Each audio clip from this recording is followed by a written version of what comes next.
Sedihnya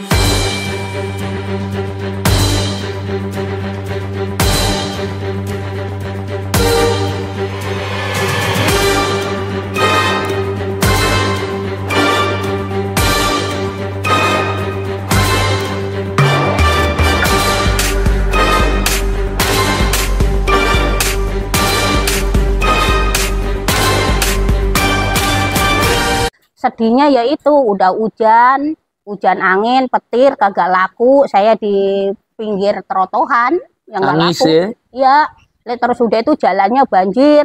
Saya nggak ngelihat itu galian kabel. Pernah saya nungsep, nungsep di situ, saya jatuh sambil nangis. Saya nggak nganggur. Mau kerja harus bayar. Ada yang pas saya lagi ngurut, ada yang nawarin kerjaan, Bu. Anaknya kerja sama saya, ntar saya iniin, tapi suruh ngeluarin duit 4 juta. Jadi belum kerja aja harus bayar 4 juta. Iya. Penghasilannya Mbak Ponium aja cuma 1,8 juta. Iya. Nggak masuk akal ya. Suruh ngeluarin duit 4 juta, ntar anaknya dimasukin kerja. Tapi terus saya nanya, itu saya ngeluarin duit 4 juta itu apa anakku kerja selamanya? Enggak, cuma dikontrak 6 bulan. 6 bulan? Iya. Akhirnya gimana? Nggak bisa, nggak ada uang. Terus akhirnya kan nggak jadi, orang karena nggak punya duit. Anakku kan tak suruh kerja tuh, maksud saya tak suruh bantuin saya. Iya.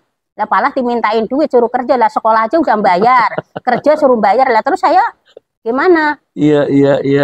Gitu.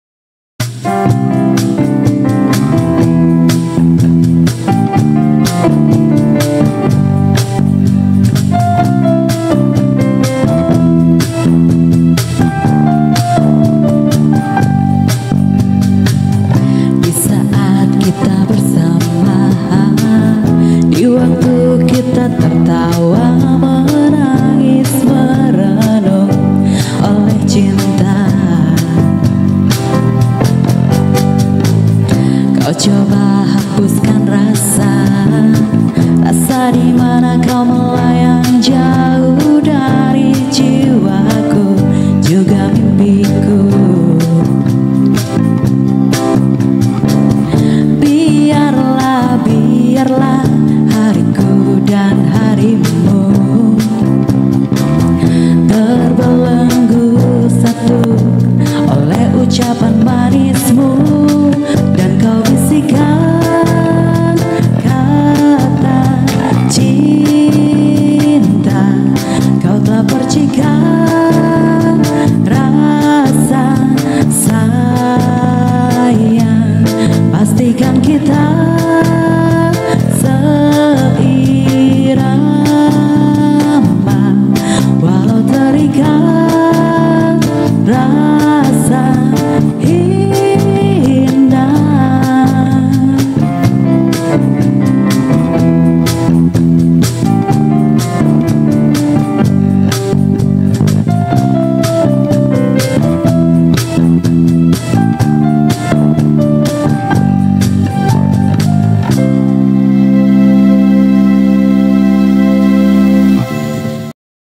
Jangan lupa like, share, komen, subscribe, dan bunyikan tombol loncengnya.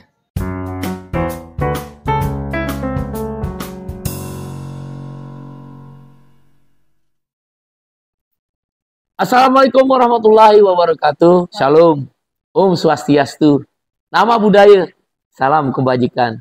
Semoga kita selalu dalam keadaan sehat walafiat sesuai doa dan salam agama kita masing-masing. Sahabat seperjuangan di seluruh penjuru tanah air, di seluruh pelosok negeri Indonesia yang kita cintai.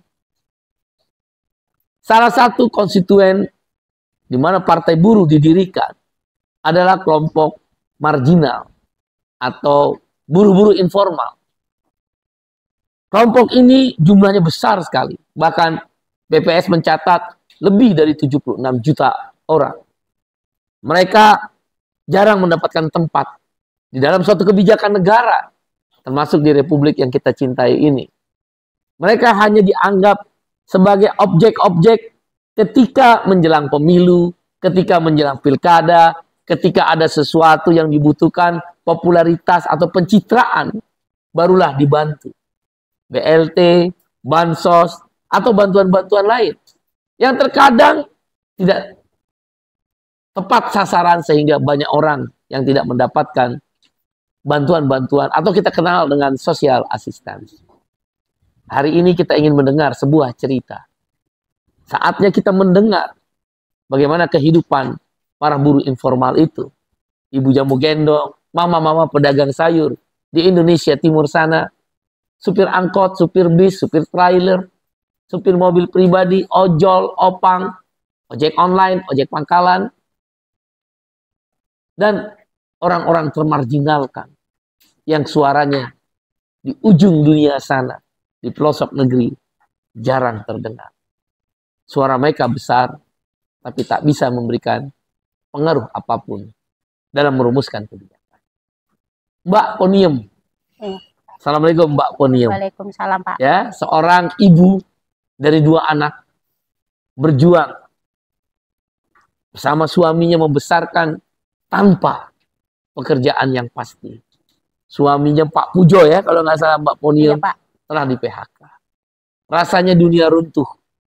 Tak ada lagi jalan untuk mendapatkan masa depan buat anak-anaknya dan keluarganya. Kita akan mendengar di balik sekelumit cerita kehidupan orang-orang termarginalkan. Mbak Poniem ini profesinya adalah jualan jamu gendong ya? Iya Pak, jamu gendong Pak. Dibikin sendiri ya jamunya? Bikin sendiri Pak. Dan juga bila dibutuhkan menjadi tukang urut. Iya. Ya, panggilan dari rumah ke rumah. Iya Pak. Mungkin bisa diceritakan Mbak Poniem kehidupannya, latar belakangnya dulu. Silakan. Ya, awalnya kan Pak Pujo kerja, cuman Pak Pujo ini suami Mbak Poniem ya? Iya, suami saya kerja nggak nyusahin, terus saya bantu. Iya. Gitu. Terus bantu saya jualan jamu gendong, masuk rumah ke rumah. Itu pun nggak nyukupin. Terus saya ikut ngurut. Ya kalau ngurut itu ya namanya orang Pak, ada yang ngasih gede, ada yang ngasih kecil, ya kadang-kadang ada yang ngasih 100, ada yang ngasih 70, 80, itu kan istilahnya nggak tiap hari dapat. Iya. Sekali-sekali. Iya, sekali-sekali. Iya. Nggak rutin ya kalau ngurut itu kan, tergantung kebutuhan orang yang ingin mendapatkan jasa urut dari Mbak Poniem. Itu kalau jualan jamu gendong itu bikin sendiri? Bikin sendiri, Apa aja sih cara bikinnya itu Mbak Poniem? Kunyit, kencur, jahe, sirih. Jam berapa Mbak Poniem harus bangun membeli bahan-bahan untuk jamu itu, kemudian diracik sampai jam berapa, kemudian jualan sampai dimulai dari jam berapa? Adzan subuh bangun bikin jamu, setelah jam 6 rampung, saya terus mandiin anak saya, nyiapin sekolah, terus saya bawa, saya antar, saya masuk ke sekolahan, ngantar anak saya. Habis ngantar anak saya, terus saya bablas jualan. Jualan itu dari kampung ke kampung ya? Iya. Mbak Poniem tinggal di mana? Saya tinggalnya di Pilar Barat. Itu di Cikarang ya? Di Cikarang, Cikarang, Kabupaten Bekasi ya? Iya. Itu berapa penghasilan rata-rata? Rata-rata ya saya penghasilan itu di bawah 200. Itu kotor. Kotor. Jadi kalau bersih keuntungan mungkin sekitar 40.000, 50.000 ya sehari ya? Iya Pak. 40.000, 50.000. Iya, berapa jam itu mulai jualan, dari jam berapa sampai jam berapa? Saya berangkat jam 6, ntar pulang jam 10, terus jemput anak saya sekolah sekalian, terus pulang, saya terus ke pasar belanja jamu, terus nyuci, terus bebenah, ya udah terus bikin jamu lagi. Kira-kira ada sekitar 6-7 jam ya sehari ya? Iya. Keliling. Jalan kaki. Menggendong. Iya. Berat nggak itu ya? Ya, dibilang berat ya berat, dibilang enteng ya enteng. Kan karena kebutuhan. Sekarang usianya Mbak Poniem kalau boleh tahu? Usia saya udah lahir 92, saya lahir. 92 berarti usianya sekitar 31 ya? Iya. 72 saya 72, lahir tahun 72. Berarti usianya sekitar 52 ya? Iya. Masih kuat. Alhamdulillah. Subhanallah. Karena sebuah tantangan hidup ya. Iya. Kalau nggak bisa makan. Iya. Pak Pujo ini di PHK sudah berapa tahun kira-kira? Udah lama, Pak. 17 tahunan ya? Iya. Subhanallah. Pak Pujo kerjanya serabutan lah ya? Iya, kerjanya dan aktif serabutan. kebetulan di Serikat Pekerja ya? Iya. Membela orang-orang kecil. Iya. Di tengah kesulitan hidup Mbak Ponium dan Pak Pujo dan anak-anak, masih ada kesempatan untuk berbagi, Iya. untuk membela orang-orang kecil ya. Iya, Pak. Nah, semoga menjadi sebuah amal jariah ya. Amin. Ya. Itu dengan 40.000 sebulan, sehari, berarti kan sebulan, jualan setiap hari. Tiap hari, Pak. 30 hari berarti ya. Iya. Berarti 1.200.000. 1.200.000 mungkinlah dari apa jasa mengurut itu, ada yang 70, 80 atau 100.000. Katakanlah mungkin dapat sekitar 500-600.000 kali ya. Iya, Pak. Ya berarti sebulan. Kira-kira 1,8 juta sebulan. Yang begitu kerja kerasnya dari mulai bangun subuh, Iya. kemudian meracik jamu, mengantar anak sekolah, mengerjakan pekerjaan rumah tangga, berjualan jamu, habis berjualan jamu, selain menjemput anak pulang sekolah juga adalah apa namanya belanja lagi ya. Iya, Pak. Sungguh perjuangan yang luar biasa. Cukup tuh 1,8 juta. Saya cukup-cukupin, Pak. Ya pernah sih jualan jamu musim hujan nggak laku. Aduh, Saya sedih. nyampe jatuh di galian kabel itu nggak Iya. laku. Lah terus saya nggak punya duit. Iya. Lah terus nasi, ya udah adanya kan cuma nasi doang sama cabai bawang, saya ulek, udah Iya. saya goreng. Terus anak saya nanyain, mama nggak masak, Leng, anu repot. Padahal Iya. saya kagak punya duit. Karena tadi jamunya jatuh ya. Iya, jamunya jatuh tumpah, Iya, gelasnya iya, pada pecah, Iya, kagak iya, laku. iya. Itu hujan gede, hujan petir. Iya, iya. Saya di Jadi pinggir jalan. hujan-hujanan pun jualan jamu. Iya, Iya, habis iya, pakai iya. payung pun kagak bisa, hujan angin, petir. Iya, iya, iya, iya, iya. Ya udah. Sahabat seperjuangan, memang tidak mudah menjalani hidup dengan pekerjaan yang kita sebut pekerja informal. Dan jumlahnya adalah 76 jutaan kata Biro Pusat Statistik BPS. Satu di antaranya Mbak Ponium. Tadi penghasilannya sekitar 1,8 juta lah kira-kira ya rata-rata. Padahal upah minimum di Bekasi kurang lebih 4,9 juta kira-kira ya, kira-kira 4,9 juta. Berarti hanya hampir cuma 30% dari upah minimum. Iya. Ada anak 2. Anak 2 belum bayar kontrakan. Kontrakan berapa? Kontrakan 700. 700.000 rupiah. Iya. Kemudian ada satu kejadian karena hujan petir, jatuh, hancur semua, pecah Iya. botol-botolnya, tidak punya uang, Iya. sampai ke rumah hanya ada nasi, Iya. nasi diulek cabai dan bawang, mereka makan bersama-sama Saya buat nyuguhin anak saya supaya biar nggak lapar. supaya anaknya tidak lapar. Perjuangan seorang perempuan umur kurang lebih 50 tahunan, sudah hampir berapa tahun menjadi menjual jamu, gendong? 15 tahun, Pak. 15 tahun. Kita tidak bisa membayangkan. Iya. Dalam 15 tahun adalah waktu yang bukan pendek, begitu panjang. Membesarkan anak, makan hanya sekedar nasi yang dicampur cabai Iya. dan bawang, mungkin seperti nasi goreng mungkin ya. Iya. Sehingga mereka harus makan, bertahan hidup. Negara tidak hadir. Negara tidak pernah mengerti tentang orang-orang yang termarginalkan ini. Nah, sekarang anaknya sekitar umur berapa, Mbak Ponium? Sekarang anak saya yang gede udah umur 30 tahun, Ya, yang nomor 2 udah 22 tahun. nah itu bekerja nggak? Enggak, nganggur. Nganggur. Iya. Mau kerja harus bayar. Ada yang pas saya lagi ngurut, ada yang nawarin kerjaan, Bu, anaknya kerja sama saya, ntar saya iniin. Tapi suruh ngeluarin duit 4 juta. Jadi belum kerjaannya harus bayar 4 juta. Iya, Penghasilannya Mbak Ponium aja cuma 1,8 juta. iya. Nggak masuk akal ya. Suruh ngeluarin duit 4 juta, ntar anaknya dimasukin kerja. Tapi terus saya nanya, itu saya ngeluarin duit 4 juta itu Apa anakku kerja selamanya? Enggak, cuma dikontrak 6 bulan. 6 bulan? Iya. Itu pun paling gajinya 3 jutaan di bawah upah minimum. Iya, kurang lebih segitu. Kurang lebih segitu kan? Iya. Memang rata-rata melalui agen outsourcing ya. Iya. Cuma dikontrak 6 bulan. Bayar di muka 4 juta. Iya. Gaji di bawah upah minimum. Iya. Akhirnya gimana? Nggak bisa, nggak ada uang. Terus akhirnya kan nggak jadi, orang karena nggak punya duit. Anakku kan tak suruh kerja tuh, maksud saya tak suruh bantuin saya. Iya. Lah malah dimintain duit, suruh kerja lah, sekolah aja udah bayar, kerja suruh bayar lah, terus saya gimana? Iya. Gitu.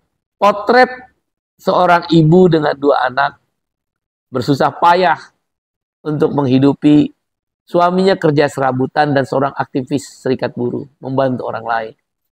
Sedangkan di rumah untuk menghidupi dia berjualan jamu dan terkadang memberikan jasa urut. Iya. Sesuai dengan permintaan yang ada. Iya. Dengan upah kira-kira 1,8 juta dan jasa urutnya dibayar seikhlasnya. Iya, seikhlasnya. Karena tidak punya daya tawar untuk memberikan tarif jasa urut. Kalau memberikan tarif banyak orang yang nggak mau. Iya.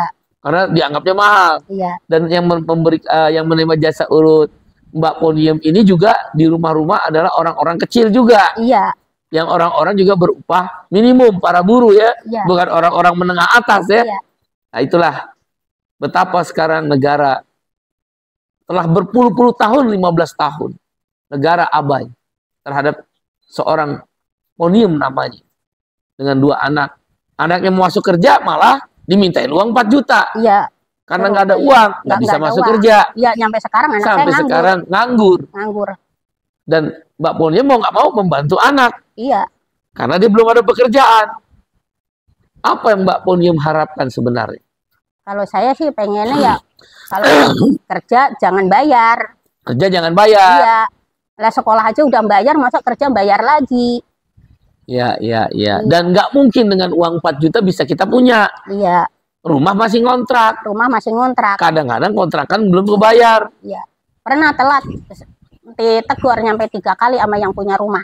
Udah disuruh usir aja. Iya. Suruh pindah. Palah bilang gini, Bu, ini kontrakan mau diperpanjang nggak? Iya. Saya pengen diperpanjang, tapi saya kagak punya duit. Iya. Apalagi kalau musim hujan, jualan jamu juga nggak terlalu laku. Iya. Jasa urut otomatis juga kan kehujanan, orang nggak ini ya. Nggak terlalu banyak yang meminta untuk jasa urut ya. Kontrakan itu persoalan yang menakutkan bagi keluarga Mbak Ponium. Iya. Pokoknya perasaan tiap sebulan itu cepet banget. belum napas saya udah bayar kontrakan lagi, belum napas udah bayar kontrakan lagi, cepet banget. Iya. Nah, selain kontrakan, apa yang memberatkan biaya Mbak Ponium? Ya, waktu dulu anak saya masih sekolah ya, anak sekolah bayar kontrakan. Biaya sekolah. Ya itu berat buat saya. Biaya kontrakan, biaya anak sekolah, jajan terutama ya. Iya. Karena kan kalau biaya sekolah masih ada gratisnya juga sih ya, bos ya. Ada nggak dapat bos nggak? BOS? Enggak. Oh nggak dapat? Nggak dapat. Tetap bayar? Di Bayar. swasta kali ya? Negeri. Negeri ya? Iya. Di mana? STM Negeri Cibitung. STM Negeri Cibitung. Iya. Tetap bayar? Bayar. Sebulan berapa waktu itu bayar? Dulu waktu itu bayar bulanannya 250. Belum hariannya. Ntar 10.000. hariannya. Hariannya kan buat ongkos. Saya ongkos sama jajan ya? Jajan nggak pernah, anak saya cuma tak kasih transport doang 15.000. 15.000. Iya. 2 anak 30.000. Iya. 30.000 katakan sekolah 25 hari 750.000. Iya. 750.000 tambah 250.000 bayaran udah 1 juta. Iya. Kontrakan 700. Iya. Penghasilan 1,8 juta. Ya udah itu saya suka minjem. Oh. Suka minjem gitu. Jadi kalau nggak punya duit minjem. Iya. Kemana minjemnya? Ya kadang-kadang yang suka ke saudara saya minjem. Terus cara gantinya? Ya saya dapetnya duit. Sedapatnya duit. Iya. Maksud saya kalau anak saya kerja ntar buat bayar utang, malah anak saya kagak kerja. Nggak kerja dimintain duit. Iya. Andai kan nggak dimintain duit, mungkin bisa masuk kerja. Nyampe sekarang utang belum kebayar. Sampai sekarang hutang nggak kebayar. Ya karena dengan penghasilan 1,8 juta rupiah tadi, sekali ongkos, bahkan nggak jajan, cuma sekedar ongkos 15.000, kali 2 30.000, kali 25 hari sekolah, 750.000, bayaran sekolah 250.000, udah 1 juta. Iya. Ditambah kontrakan 5.700, ya tinggal sisa 100. Iya. Nggak masuk akal bagaimana cara membayarnya. 700 itu listrik air kan belum tiba ya? Belum bayar listrik sama air. Iya. Maka akhirnya gali lubang tutup lubang. Nah, ya. Ngutang. Iya. Kekurangan itu dengan hutang. Iya. Nggak ada bantuan dari pemerintah. Saya hidup di Jakarta, di Kabupaten Bekasi itu udah 22 tahun belum pernah baunya beras dari pemerintah, belum pernah duit 1.000 perak pun dari pemerintah, belum pernah. Yang dibilang tidak tepat sasaran. Ya mungkin tidak sesuai dengan apa yang iya. disampaikan oleh pemerintah. Ya cuman dengar-dengar katanya dapat uang dari pemerintah sekian, dapat beras, dapat telur sekian, tapi seumur hidup saya nggak pernah dapat. Nggak pernah. Padahal di bawah garis kemiskinan. Ya. 1,8 juta sebulan. Walaupun katanya orang miskin, BPS mengatakan dan pemerintah mengatakan 526 juta. 526 ribu. Ya, $1 per hari. Dengan penghasilan 1,8 juta, mungkin Mbak Ponium nggak dianggap miskin, udah kaya. Iya. Karena itu udah 3 kali. Makanya nggak dapat beras, nggak dapat telur. Iya. Aduh, tepuk jidat kita yang menghadapi situasi ini. Katanya sekolah gratis apa saya bayar 250.000. Dan tetap aja saya bayar buku semua saya bayar. Pernah anak saya mau perpisahan nggak punya duit, ya udah saya nyari utangan daripada antar ijazahnya anak saya nggak keluar, ya udah saya nyari pinjaman. Giliran udah nerima ijazah anak saya suruh kerja, suruh bayar. Ya udah ijazahnya nganggur. Di mana negara makan sehari-hari rakyat tidak diberikan sesuai dengan harapan. Biaya sekolah dengan dana pendidikan 20% dari hampir 3.000 triliun APBN sekitar 600 triliun tetap harus bayar. Iya. Ongkos yang mahal. Iya. Karena harga angkot mahal. Iya. Nggak pakai motor ya? Nggak punya. Nggak punya motor. Nggak punya. Sepeda juga nggak punya. Boro-boro. Hanya kaki yang menjadi jalan. Yang punya cuman kaki doang. Kaki aja. Nah kalau lagi sakit gimana? Ya lagi sakit ya nggak jualan. Ya kadang-kadang nggak jualan. Ntar kadang-kadang kerokan dulu, habis kerokan ya dagang. Habis kalau nggak dagang anak saya nggak makan. Dipaksakan. Saya paksain selama napas masih ada. Ya kalaupun dari suami sekedarnya lah ya, karena kerja serabutan tadi ya. Iya. Sungguh perjuangan yang sangat melelahkan ya. Iya. Nah, harapan dari Mbak Ponium ini kepada pemerintah apa? Harapan saya ya kalau bagi-bagi sembako yang adil. Iya. Sekolah gratis, kerja jangan bayar. Iya, jangan outsourcing, yang dibayar melalui agen outsourcing. Seperti lintah darat aja ya. Iya, kita lintah ngisep udara ya. Kita udah susah tambah susah, kita udah belangsak tambah belangsak. Tapi karena percaya Tuhan tetap berjuang ya. Iya. Anak-anak tetap bisa sekolah. Tapi setelah bisa lulus sekolah, bahkan STM, SMA dengan berjibaku habis-habisan jualan jamu gendong, jasa urut, suami yang kerja serabutan, itu pun tidak bisa mendapatkan pekerjaan. Kagak bisa. Padahal Bekasi adalah kawasan industri terbesar di Asia Tenggara. Jadi cerita manis tentang kawasan industri itu tidak benar. Bahwa seolah-olah kalau investor masuk, banyak orang bekerja, tidak sepenuhnya benar. Iya. Dengan jualan jamu gendong dan jasa urut itu, apa suka dukanya? Ya suka dukanya ya kalau pas lagi laris dagangnya ya saya seneng, anak saya bisa makan, saya bisa beli telur, lauk ada telur, ada tahu tempe. Sedihnya ya itu udah hujan angin, petir kagak laku, saya di pinggir trotohan yang nggak laku. Iya, terus udah itu jalannya banjir. Saya nggak ngelihat itu galian kabel, pernah saya nungsep, nungsep di situ saya jatuh sambil nangis saya. Sahabat seperjuangan, inilah potret tentang seorang ibu dengan 2 anak. Dengan sebuah harapan setelah lulus sekolah, setidak-tidaknya setingkat SLTA, atau SMA, atau SMK, atau STN. Punya harapan, cukup bisa bekerja. Dan harapannya sederhana, Mbak Ponium, tentang gambaran seorang buruh informal. Kalau anaknya bekerja, bisa membantu keluarga. Sehingga kehidupan yang begitu sulit selama 15 tahun, bahkan lebih dari 20 tahun, semenjak menikah, bisa terbantu hidupnya. Apalah daya. Setelah lulus bekerja, justru diminta dengan sistem kerja outsourcing melalui agen outsourcing. Sebagaimana diatur oleh Omnibus Law, Undang-Undang Cipta Kerja. Harus membayar 4 juta. Dalam bayangan saya, andaikan Partai Buruh, Tuhan beri kesempatan masuk ke dalam parlemen, maka perwujudan tentang negara sejahtera, welfare state, dengan 3 prinsip. Kesetaraan kesempatan. Kau boleh kaya, jangan miskinkan kami. Potret ini sudah terbaca jelas kepada kita sahabat seperjuangan. Mereka makin kaya.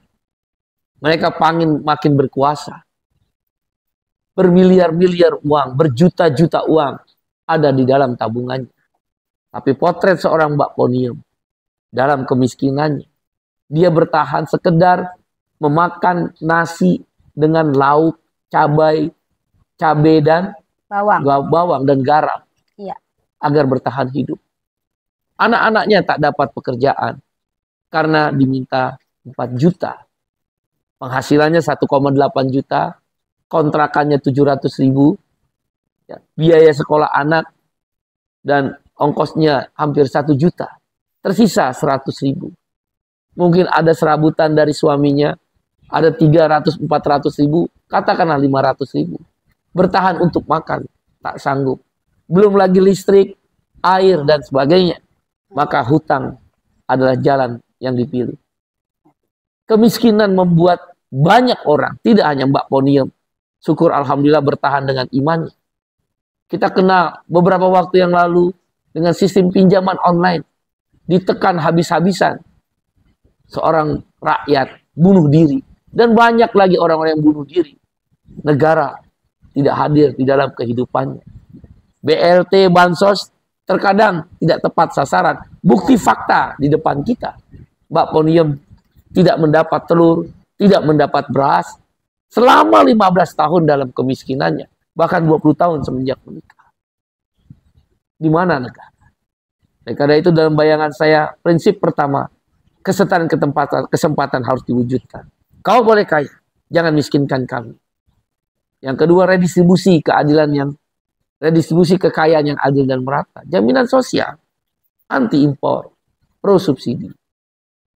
Jaminan makanan yang diperjuangkan dalam Partai Buruh kelak ketika di parlemen bisa menjawab tantangan Mbak Ponium. Kita ingin memberi 500.000 sampai 1 juta rupiah. Dimasukkan ke ATM setiap bulan sampai seumur hidup. Dan anggarannya 500.000 kali orang miskin dan tidak miskin seperti Mbak Ponium ini kan sekitar 15 triliun. 500.000 kali 30 juta orang. Setahun berarti cuma 180 triliun. Berapa banyak 30 juta orang akan terselamatkan, tidak terjerat dalam hutang. Tidak terjerat dalam upaya bunuh diri hanya karena ditekan dalam pinjaman online. Negara tidak hadir, hanya retorika yang dibangun. Coba kalau ada jaminan makanan, 500.000 kling masuk ke ATM-nya, maka pendapatan 1,8 juta bisa digunakan untuk yang lain. Jaminan perumahan, kalau kemudian bisa mencicil rumah tanpa DP, ya 100 triliun kita berikan subsidi untuk jaminan perumahan untuk orang-orang miskin dan tidak mendekati miskin ini. Maka dia akan bisa menabung 700.000 uang kontraknya. Katakan mencicilnya cuma 300.000, negara harus hadir. Itu yang diinginkan oleh Partai Buruh. Dan jaminan pekerjaan, job security, kepastian kerja, income security, kepastian pendapatan, dan social security, jaminan sosial. 3 ini tidak didapat dalam potret Mbak Ponium. Sahabat seperjuangan, kesedihan dan air mata adalah teman yang selalu menemani orang-orang miskin.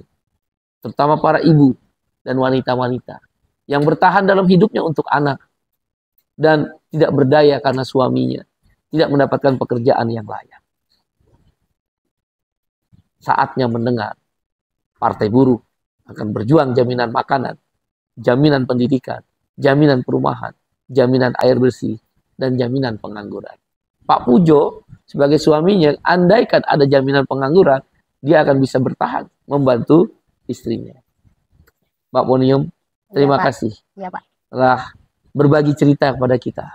Semoga Tuhan tetap menjaga Mbak Ponium dan anaknya segera mendapatkan pekerjaan. Amin. Dua-duanya belum menikah? Belum, Pak. Tidak berani menikah? Ya minder, Pak. Orang tua nggak punya rumah, ngontrak. Mengontrak, nggak ada kerjaan. Nggak ada kerjaan. Mertua mana yang mau menerima laki-laki seperti itu? Tapi jangan takut. Tuhan akan memberkati kita, menjaga kita. Terima kasih Mbak Ponium. Sama-sama, Pak. Sahabat perjuangan, sampai jumpa. Semoga ini memberikan inspirasi perjuangan bahwa Partai Buruh adalah partai kelas pekerja. Salah satu konstituennya adalah ibu jamu gendong, mama-mama pedagang sayur di Indonesia Timur, tukang becak, ojek pangkalan, ojek online, supir angkot, supir bis, para pengangguran, disabilitas. Mereka adalah orang-orang yang akan menjadi konstituen Partai Buruh untuk diperjuangkan dengan 3 prinsip tadi.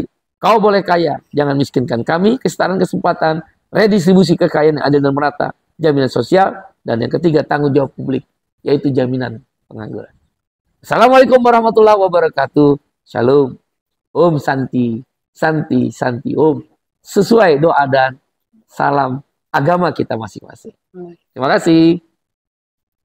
Yang warna oranye Partai Buruh, warna oranye Partai Buruh, partainya kelas pekerja, partainya kelas pekerja, Partai Buruh